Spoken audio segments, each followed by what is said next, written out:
తెలంగాణ విషయానికి వస్తే రేవంత్ రెడ్డి ఈరోజు మాట్లాడుతున్నాడు, అద్భుతంగా మాట్లాడండి, అన్ని నేనే ఇచ్చిన, ఉద్యోగాలు నేనే ఇచ్చిన, అవి నేనే ఇచ్చిన అన్నీ అనేసి. ఇంకా జనాలు నమ్మే పరిస్థితిలో ఉన్నారంటున్నారా? మిస్ యూనివర్స్ పోటీలు కూడా నేనే పెట్టాను, ₹1,00,000 భోజనాలు వాళ్ళకి నేనే పెట్టాను, అవి కూడా చెప్పాను, అన్నీ బాగున్నాయి, చాలా బాగా చేస్తాను. మరీ కొంచెమన్నా ఉండాలి, ప్లేట్ ₹1,00,000 ఉంటుందా? ఉండపోతే అది ఎందుకు రాశారు వార్త? నువ్వు ఫలకనం ప్యాలెస్లో పప్పాను తిన్నావు ఎప్పుడైనా? నేను వెళ్ళే, నాకు అంత స్థాయి లేదు, నా దగ్గర కూడా స్థాయి లేదు, నేనే వెళ్ళలేదు కాబట్టి నేను మాట్లాడినా రేటు గురించి నాకు తెలియదు. నాకు తెలియదు అది ఎంత 2,800 కొంచెం రేట్ ఎక్కువ ఉంటుంది. ₹1,00,000 అయితే ఉండదు కదా, 1,00,000 అయితే ఉండదు. మరి ఒకటి మాత్రం జనాలు ఈరోజు మాట్లాడుకుంటున్నారు, అన్నీ తీసుకపోయి ఈరోజు చాలా వార్తలు బాగా వస్తున్నాయి. ఏంటి, ఈ అందాల భామలు వెళ్ళి కమాండ్ కంట్రోల్ రూమ్కి పోయి సెల్ఫీలు దిగిరు, వావ్ ఆ టెక్నాలజీ చూసి వావ్ అన్నారు, అది కేసీఆర్ కట్టించిందే. రెండోది సెక్రటరీ తీసుకుపోయిండు, డ్రోన్ షో వేసిండు, అన్నీ చూపించిండు. కేసీఆర్ ఆనవాళ్ళు లేకుండా అని చేస్తే మళ్ళీ కేసీఆర్ కట్టించినవి తీసుకుపోయి చాలా గొప్పగా చూపిస్తుంటే ఏమనుకోవచ్చు? బాబు ఎవరైనా కేసీఆర్ సార్కి కొంచెం ఒక గ్లాస్ గ్లూకోజ్ ఇచ్చి రండి సార్ బయటికి రండి సార్ బయటికి రండి సార్ అని చెప్తే చాలా టైం ఉంటుంది. ఎందుకంటే ఈ మినిస్ట్రీ ఎక్స్పాన్షన్ ఎలాగో జరగదు ఇప్పుడప్పుడేను. నిన్న కూడా వాళ్ళకి నా దగ్గర జీతాలకు కూడా డబ్బులు, నన్ను కోసి ఇచ్చిన తిండి పెట్టలేని పరిస్థితి, ఇవన్నీ మాడినాయన రాష్ట్ర ఆర్థిక దయనీయమైన స్థితిని ప్రజలకి పరిచయం చేసిన రేవంత్ రెడ్డి గారిని భరించే సామర్థ్యం, శక్తి ఎవరికి లేదు. ఒడ్లు విషయంలో ప్రజలు ఎలా వస్తున్నారో చూస్తున్నాం అకాల వర్షాలతో. ఆ నల్గొండ పరిసర ప్రాంతాల్లో ఒడ్ల మీద వాళ్ళు ఇచ్చిన మాటలకి చేతలకి ఎక్కడికి నక్కకి నాగలోకం కొన్నంత తేడా ఉంది. నానా సౌలు వస్తున్నారు అక్కడ రైతులు.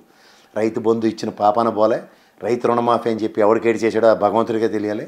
పంటలు నష్టపోయి ప్రజలు తీవ్ర మానసిక సంఘర్షణ అనుభవిస్తున్నప్పుడు ఎవడో ఒకడు పరిరక్షకుడు. రెండోది మళ్ళీ మన హైదరాబాద్ నుంచి మూలాలు కదులుతున్నాయి అనేసి, ఏది స్లీపర్ సెల్స్ అనేసి మాట్లాడుకుంటున్న నేపథ్యంలో జ్యోతి మల్హోత్రా యూట్యూబర్, ట్రావెల్ యూట్యూబర్ వచ్చేసి ఆమె ఇక్కడి నుంచి ఆమె గూఢచర్యం చేసింది అనే దాని మీద అంతా కూడా అదే డిస్కషన్ జరుగుతుంది.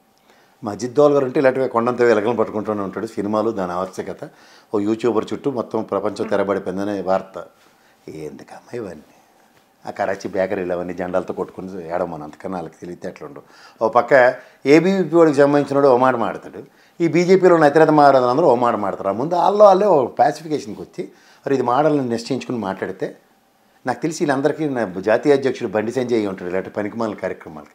ఇలాంటి అభంశోభం తెలియని అసందర్భ పాలాపనలు పేలే సామర్థ్యం ఆయన ఒక్కడికే ఉంటుంది. తలతోకలేని మాటలు, ఈ మాట్లాడిన మాటలకి ఆయన మాటలకి దేనికి పొంతం లేకుండా మాట్లాడే సామర్థ్యం ఆయన ఒక్కడికే ఉంటుంది. అంటే ఇప్పుడు టైంపాస్ చేస్తున్న వ్యవహారంలాగా కనిపిస్తుంది, ఒక యూట్యూబర్ చుట్టూ తిప్పుతున్న వ్యవహారం చూస్తుంది. కానీ నీకేమైనా డౌట్ ఉందా, లేకపోతే డౌట్ క్లారిఫై అడుగుతున్నావా? డౌట్ క్లారిఫై చేసుకోవడానికి నన్ను అడిగితే నేను ఖచ్చితంగా చెప్తాను మొహమాటం లేకుండా. ఇట్స్ సెక్యూరిటీ మెజరబుల్ ల్యాబ్స్లో జాతీయ విషయాల్లో అనవసరంగా మనం మాట్లాడేంత స్థాయి లేకపోయినా మాట్లాడేంత ధైర్యం ఇస్తున్న దానికి వాళ్ళకే అనాలి.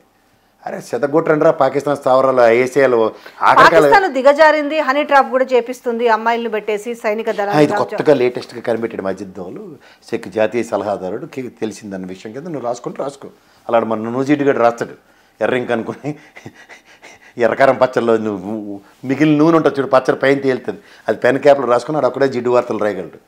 ఆ సామర్థ్యం నువ్వు పెంచుకుంటే నేను మీ అమ్మ నాన్న అందరూ సిగ్గుపడవలసి వస్తుంది. జర్నలిజం దీనికే చదివించో నీకని, అంతకని ఇంకేం లేదు. Thank you.